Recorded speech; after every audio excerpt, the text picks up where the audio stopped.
compostant le fumier des chèvres, qui est notre seul engrais, notre seul apport au sol, on avait une grosse fuite de matière azotée et aussi de carbone. Et quelques soucis de fin d'azote dans les céréales d'hiver également, surtout depuis qu'on a arrêté de labourer. Et donc c'est en discutant avec des étudiants de Wageningen où on a creusé la question, on a mesuré un peu ces pertes et on a cherché d'autres manières de faire.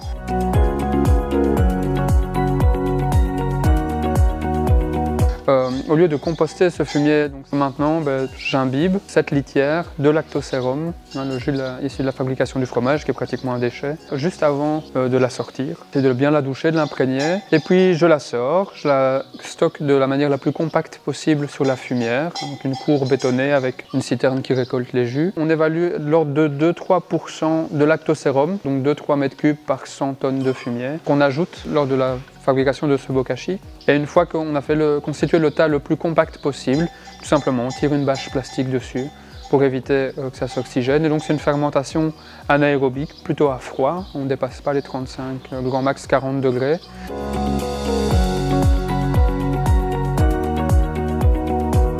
Et ça nous permet de garder effectivement beaucoup plus de matière à épandre et en tout cas avec des matières azotées à action plus rapide que ce qu'on avait en compostant.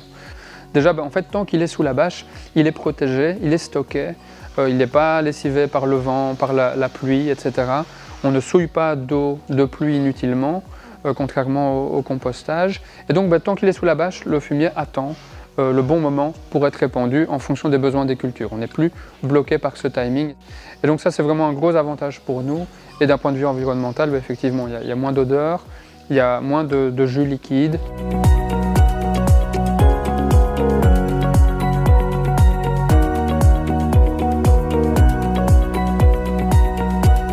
Les légumineuses reviennent un peu à tous les niveaux, et ce qui nous permet de nous départir des gains en azote minéral. Sur la plupart des parcelles de culture, il y a un épandage d'effluents organiques 2 ans sur 3, c'est pas 3 en moyenne. Une partie est également consacrée aux prairies, où là on revient moins souvent, mais de temps en temps, les prairies qu'on voit diminuer en productivité, elles reçoivent un apport de compost.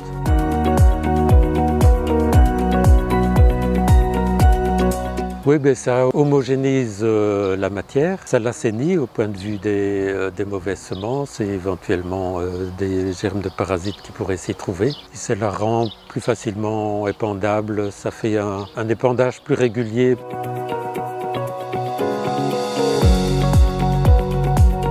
Pour faire un bon compost, il faut une matière qui soit ni trop humide ni trop sèche. Je mets une couche de fumier plus sec sur le sol et après je reviens la couvrir avec un fumier plus humide qui vient des aires de raclage. Et de cette manière, en compostant, on va mélanger les deux et on aura quelque chose avec une humidité moyenne qui convient bien au compostage. Je fais appel à un composteur qui passe dans la région de ferme en ferme